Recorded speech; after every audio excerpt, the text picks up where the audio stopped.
Shabbat Shalom. Shabbat Shalom. Iniciando a Shabbat gravação Shalom. aqui, pode dar sequência, Rabino, por favor. Muito bem. O tema de hoje é um tema interessantíssimo, né? Nós vamos falar de Hebreus capítulo 11, versículo capítulo 12 e 13.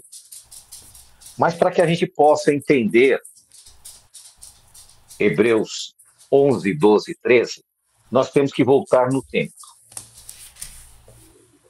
É feita uma grande confusão com relação a uma crença popular das pessoas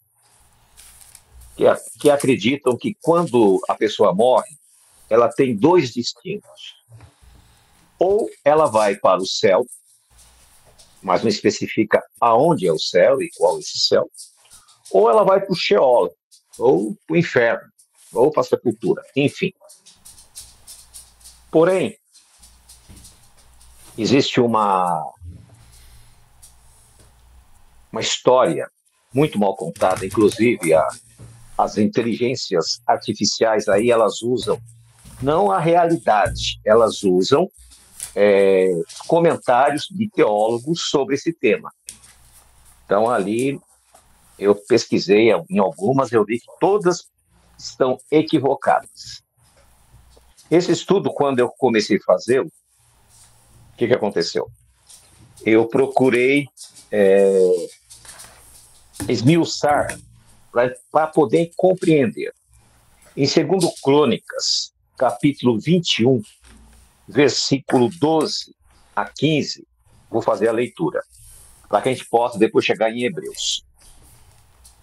Diz assim: Então lhe chegou uma carta do profeta Elias, que dizia: Assim diz Jeová, Deus de Davi, teu pai, porquanto não andastes nos caminhos de Josafá, teu pai, e nos caminhos de Asa, rei de Judá, mas andastes no caminho dos reis de Israel, e fizeste Judá fornicar, assim como os moradores de Jerusalém, como fornicou a casa de Acabe, e também matastes a teus irmãos da casa de teu pai, os quais eram melhores do que tu. Eis que Jeová ferirá com um grande flagelo a teu povo, a teus filhos e as tuas mulheres, e a tudo que você tem. Tu também perecerás com muitas enfermidades e uma doença tal nas tuas entranhas que sairão das tuas entranhas por causa da tua persistente enfermidade. Aqui está falando que Elias manda uma carta para o rei Jeorão. Jeorão era filho de Josafá. Ele era rei de Judá. Elias, quando ele aparece a primeira vez, ele está no reino de Israel. Nessa época, os dois reinos eram separados. E agora ele está mandando uma carta já para no reino de Judá. Quando você vai pesquisar na cronologia histórica, você vai ver que o encontro que Elias teve com Acabe e Jezabel foi por volta do ano 874, mais ou menos. Esta carta que ele manda para Jeorão foi no ano 850. Se você pegar, como eu fiz, e eu fui contando os períodos dos reis de Israel e dos reis de Judá, deu mais ou menos, não é com precisão, uma diferença de 10 anos. Aí vem a seguinte pergunta: mas Elias não foi para o céu? Quando você compra algum material para as crianças, as histórias bíblicas, você vai ver que nas ilustrações eles colocam Elias numa carruagem de fogo, subindo. Quando você lê a Bíblia diz que uma carruagem de fogo separou Eliseu de Elias, porque Eliseu não saía da cola de Elias. E a Bíblia diz que um redemoinho levou Elias. Só isso. Não fala o local. Muito bem. 10 anos depois, mais ou menos, não temos precisão, porque nem os historiadores têm a precisão, é variável. Pode ser 5 anos para cima, 5 anos para baixo, não importa. 10 anos depois, aparece essa carta que está em 2 Crônicas. Será que havia um correio celestial e Elias, lá do céu, escreveu uma carta para o rei? Não havia profeta em Judá para fazer isso? Perceba que é uma coisa meio complexa, né? Outro detalhe. Elias, ele não foi, assim, um profeta tão extraordinário. Se nós compararmos Elias com João, o apóstolo, que teve as visões mais extraordinárias que qualquer ser humano possa imaginar. Foi um grande evangelista. Passou pelo, como se diz, tentaram matá-lo de várias formas. E ele passou, foi jogado dentro de um caldeirão de óleo fervente e sobreviveu. Se nós compararmos com o profeta Daniel, se nós compararmos com Moisés, com Ezequiel, com Isaías, Malaquias e outros profetas, nós vamos ver que a comparação de trabalho é muito relativa. Ele teve uma missão que foi específica, que foi avisar o rei e a Jezabel dos 3 anos de seca. Depois ele faz um outro milagre e acabou o seu ministério. Só depois disso, só 10 anos depois que aparece essa carta. E aí eu pergunto, por que Elias teve esse privilégio de subir ao céu e morar lá com Deus? Aí você dizer, mas Enoque também foi. Porque a Bíblia diz que Enoque andou com Deus e Deus tomou para si. Ah, é? Será? Aí nós vamos para a Bíblia. A Bíblia tem que ser a resposta. Aí nós vamos pegar o grande profeta e apóstolo e evangelista João, no capítulo 3, que a Bíblia chama também o que era mais próximo de Yeshua, né? O discípulo amado. João 3, versículo 13. Ninguém subiu ao céu, senão o que desceu do céu, o Filho do Homem. Agora Yeshua diz, ninguém subiu ao céu, a não ser o que de lá desceu, o Filho do Homem. E aí surge a pergunta, peraí, mas Elias não foi para o céu? Enoque não foi para o céu? São perguntas que têm que ter uma resposta. E quem tem que responder para nós não sou eu, não é você, não são os teólogos, mas é a própria palavra de Deus. E agora nós vamos ver. Como eu estava falando antes do início, uma profetisa aí de uma organização religiosa diz que uma visão que ela teve, naquela visão ela vai ter ali, ela viu a Cidade Santa e os remidos, que eram milhões e milhões de pessoas, numa grande fila para entrar na Cidade Santa. E o primeiro casal estava ali, eram os primeiros, Adão e Eva. Eram homens enormes. Me parece que ela me parece, não lembro, essa parte esqueci. Que eles tinham mais ou menos uns 4 metros de altura. E eles olham para trás e vê a decadência do homem, a queda. Mas ela vê que os primeiros a serem salvos e entrar na cidade é Adão e Eva. Agora vamos para a Bíblia, vamos ver o que a Bíblia fala. Hebreus capítulo 11. Ora, a fé é a firme segurança da realidade esperada. É a prova convincente do que não se vê. Então, o que é a fé? É uma segurança que nós temos, uma realidade que esperamos.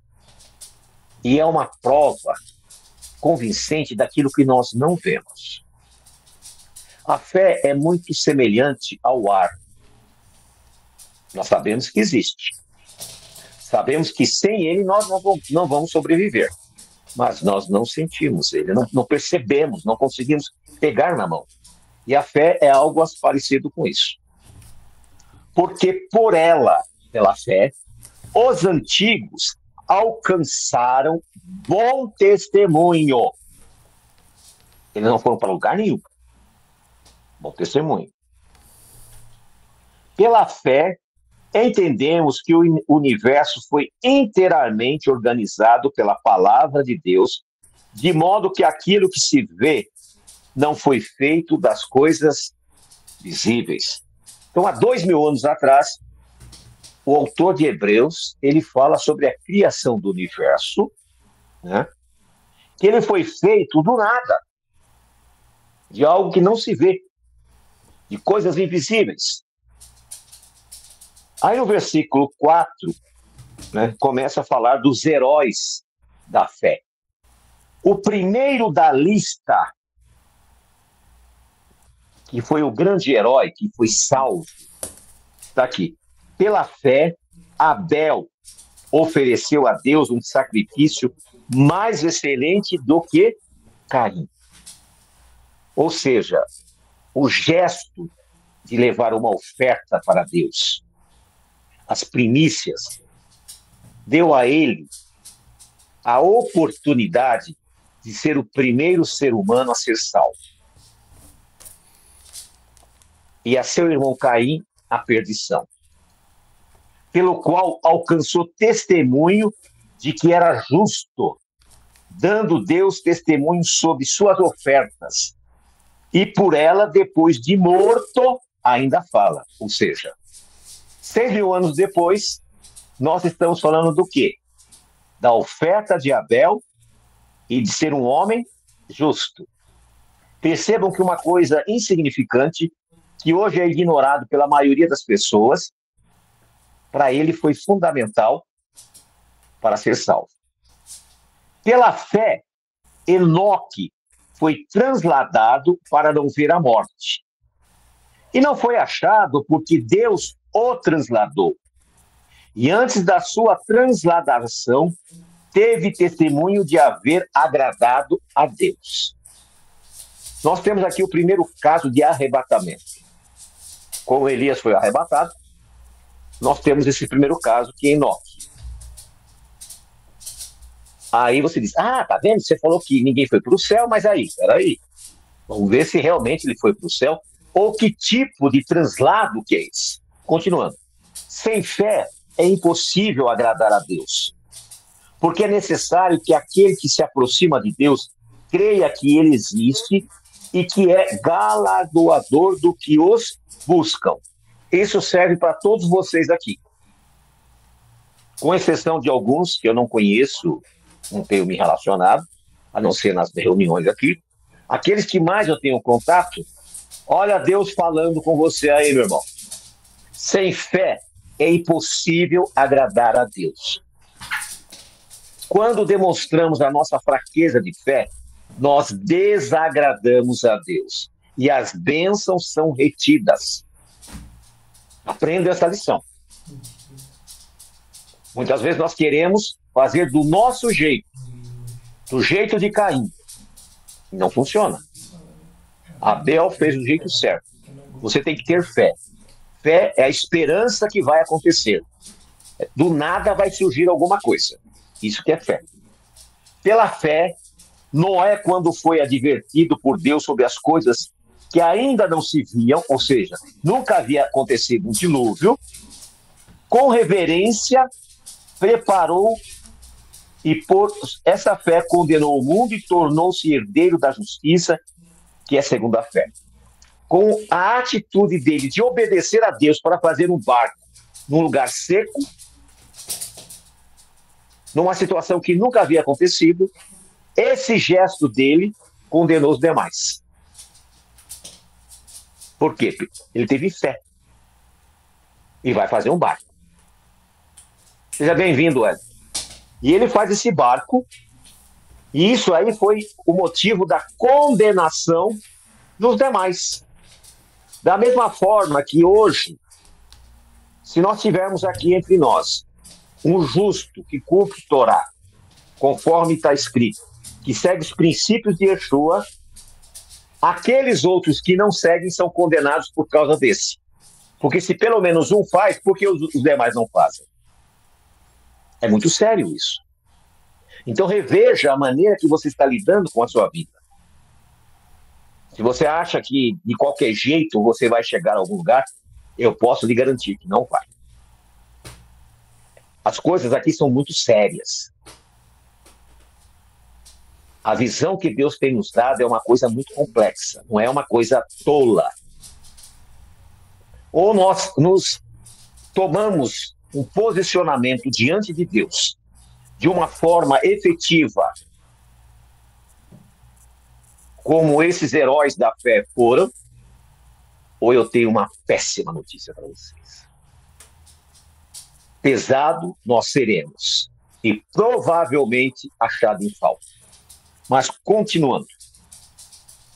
No versículo 8. Pela fé, Abraão, sendo chamado, obedeceu, indo para um lugar que havia de receber como herança, e saiu sem saber para onde iria.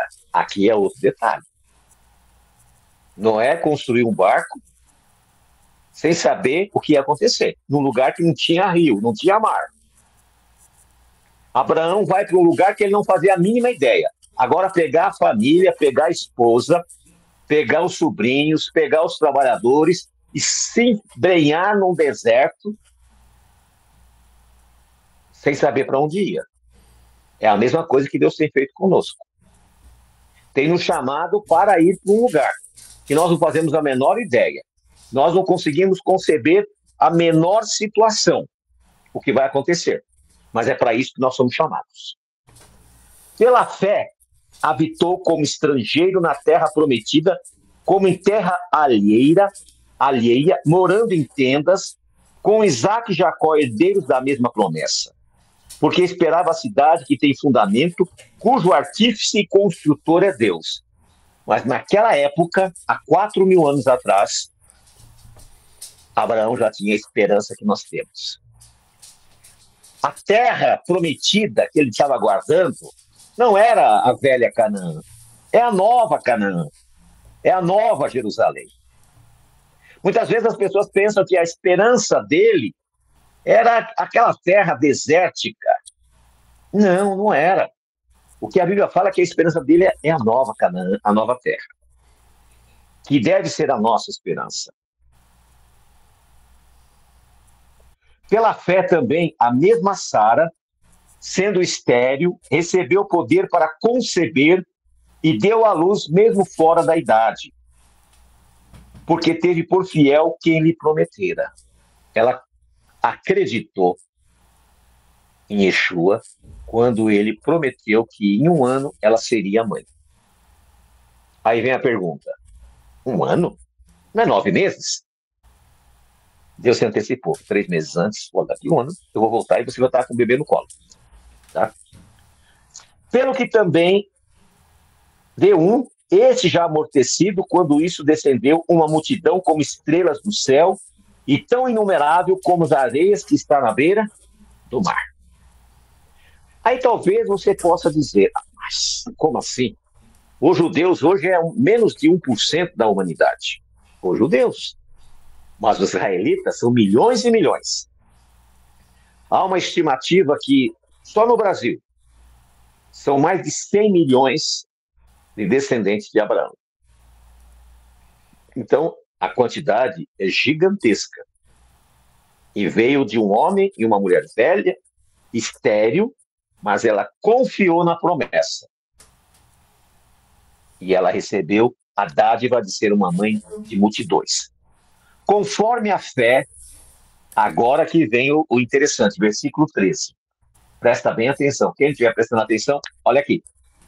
Conforme a fé, morreram todos estes sem receber a promessa, Mas vendo-as de longe e crendo nela e saudando-a e confessando que eram estrangeiros e peregrinos sobre a terra. Em João 3,13, ninguém subiu ao céu, a não ser aquele que de lá desceu. E aqui diz, todos eles, e dá a relação. Agora, um detalhe. Vocês perceberam que Adão e Eva não estão na contagem? Que Caim também não está? Porque eles não foram salvos. Começa a contar a partir de Abel. E todos eles, inclusive Enoque, morreu sem receber a promessa. Aí você diz, mas por que ele fala que foi transladado? Não, não foi transladado. Para não ver a morte. Aqueles que acreditam no que está escrito e não nas fábulas, acreditam que os descendentes de Caim queriam matar Enoque. E Deus tirou ele de um lugar e colocou no outro. Da mesma forma que, se você lê os evangelhos, que provavelmente você não percebeu, algumas vezes Yeshua foi transladado de um lado para outro para não ser morto. Lá em Nazaré, eles iam jogá-lo no precipício e ele sumiu, ele foi transladado. Quando aquele general que a Bíblia traduz, etíope, que a Bíblia traduz como eunuco, estava estudando o livro de Isaías, Filipe foi levado, transladado até ele, de uma distância gigantesca, instantaneamente. Ou seja, Enoque, não é que ele foi, Deus tomou para si. O que Deus fez aí? Tomou sim, pegou ele daqui, os ímpios queriam matá-lo e levou para outro lugar. E depois ele morreu, como todas as pessoas morrem. Aí você diz, mas aí você não leu Elias? Vamos continuar. Porque os que dizem isso claramente dão a entender que buscam uma pátria, pois se lembrasses daqueles que, onde saíram, certamente teriam tempo de voltar. Mas aspiram a uma melhor, isto é, a pátria celestial, pelo que Deus não se envergonha deles e de ser chamado Deus deles, pois lhes preparou a cidade. Ou seja, tudo que a humanidade, aquelas pessoas que foram salvas, elas estão sendo reservadas para a cidade de Deus, para a eternidade, e não para um lugar temporal. Aí vem, pela fé, Abraão, quando foi provado, ofereceu Isaque, e aquele que receberá as promessas ofereceu seu unigênito. Havendo Deus dito, em Isaque será chamada a tua descendência. Por quê? Porque o primogênito dele era Ismael, mas o filho da promessa era Isaque. Deus não disse que Ismael seria o descendente. Considerando que Deus é poderoso para levantar até dentre os mortos, de onde supostamente também lhe tornou a receber. Aí vem, pela fé Isaque abençoou Jacó e Esaú sobre coisas vindouras. Pela fé Jacó, ao morrer, abençoou cada um dos seus filhos, cada um dos filhos de José, e adorou apoiando sobre a extremidade de seu bordão. Pela fé, José, ao morrer, mencionou a saída dos filhos de Israel e deu ordens a respeito dos seus ossos. Moisés, quando nasceu, foi escondido por seus pais durante 3 meses, porque viram que o menino era formoso e não temeram o decreto do rei. Pela fé, Moisés, quando já adulto, rejeitou ser chamado filho do filho de Faraó, preferindo ser maltratado com o povo de Deus a gozar dos deleites temporários do pecado, tendo por maiores riqueza o vitupério de Cristo que os tesouros dos egípcios, porque tinha em vista o galardão. Pela fé abandonou o Egito sem temer a fúria do rei, porque se manteve firme como quem vê aquele que é invisível. Pela fé celebrou a Páscoa, a aspersão do sangue, para o exterminador dos primogênitos não lhe tocasse. Pela fé passaram pelo Mar Vermelho, como por terra, tentando os egípcios fazer o mesmo e foram afogados. Pela fé caiu os muros de Jericó. Pela fé, Raabe, a prostituta, não pereceu juntamente com os desobedientes, tendo recebido os espias de paz. E o que mais direi? Aí vem uma interrogação. Porque pela porque me faltaria tempo para contar de Gideão, de Baraque, de Sansão, de Jefité, de Davi, assim como de Samuel e dos profetas. Ou seja, aqui se inclui Elias pela fé. Porém, nenhum deles alcançou a recompensa. Apagaram fogos, impetuosos, escaparam do fio da espada, revestiram-se de poder, sendo fracos, fizeram-se fortes nas batalhas e puseram em fuga os exércitos estrangeiros. As mulheres, mediante a ressurreição, receberam seus mortos, mas outros foram torturados sem aceitar o resgate para obter melhor ressurreição. Outros experimentaram vitupérios e açoites, e além disso, prisões e cadeias. Foram apedrejados, cerrados, provados, mortos ao fio da espada, andaram errantes, cobertos de pele, ovelhas e cabras, necessitados, atribulados e maltratados. Homens dos quais o mundo não era digno, errantes pelos desertos, pelos montes, pelas covas e pelas cavernas da terra. E todos estes, mesmo alcançando bom testemunho da fé, não receberam a promessa, porque Deus proverá para nós algo melhor, para que eles não fossem aperfeiçoados sem nós. Ou seja, ninguém está morando no céu, a não ser Yeshua. Ninguém subiu ao céu, a não ser que ele desceu. Então, todas essas ideologias, fantasias teológicas caem por terra. Todos estão aguardando aquele grande dia, aquela grande manhã da ressurreição, da primeira ressurreição, quando Cristo aparecer nas nuvens do céu e os mortos ressuscitarem incorruptíveis e os vivos serão transformados. É essa a esperança que nós temos. Essa é a expectativa que cada um devemos ter. Por isso, da importância desse nosso estudo. É uma pena que os demais irmãos não tenham essa disponibilidade, porque eles estariam aprendendo coisas concretas, coisas efetivas, que não está sendo divulgada, porque os teólogos eles não estão preocupados com isso. Como nós temos uma única preocupação: a verdade vos libertará.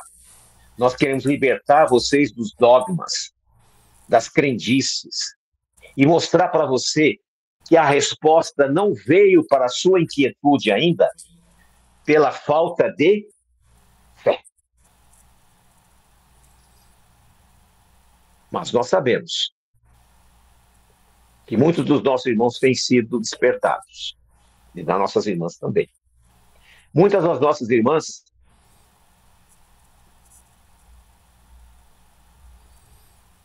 não, isso não tem nada a ver.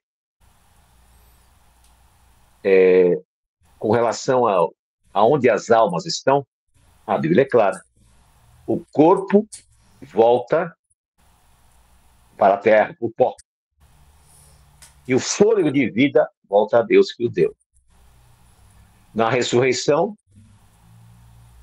o fôlego de vida vai voltar e vai entrar naquele corpo. Aí você vai dizer, mas peraí, mas milhares e milhares que a pessoa morreu.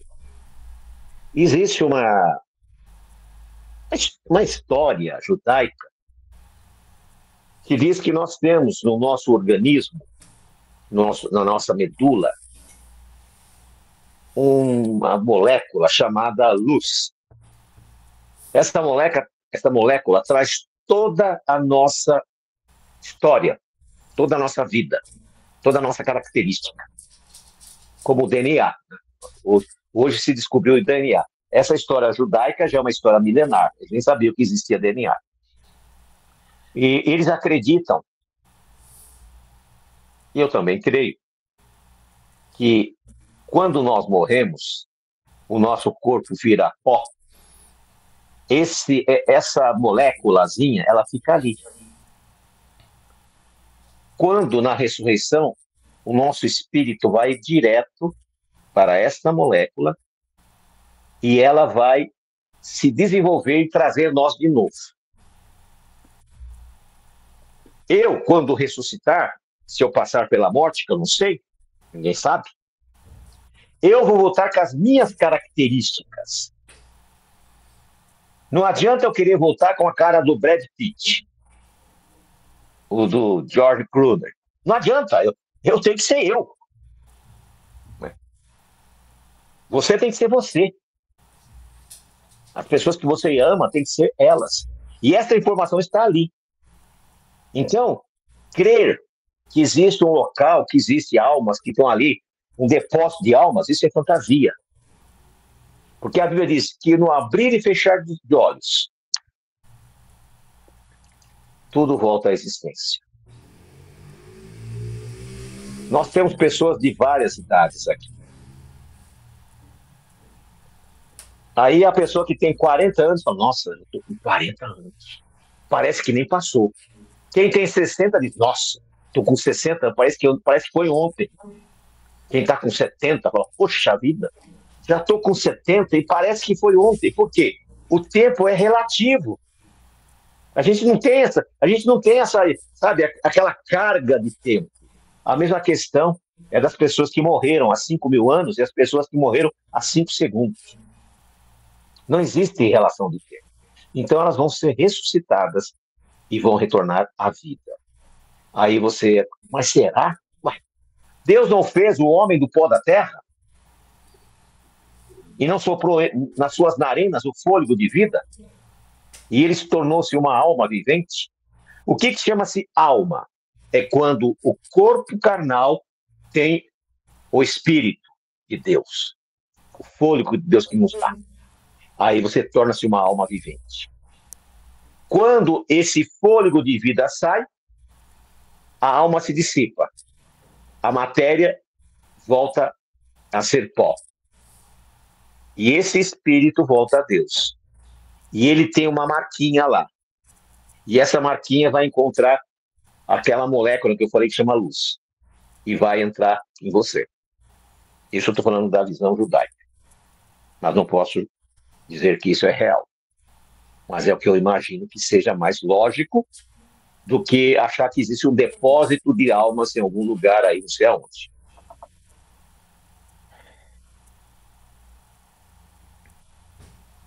Então nós percebemos que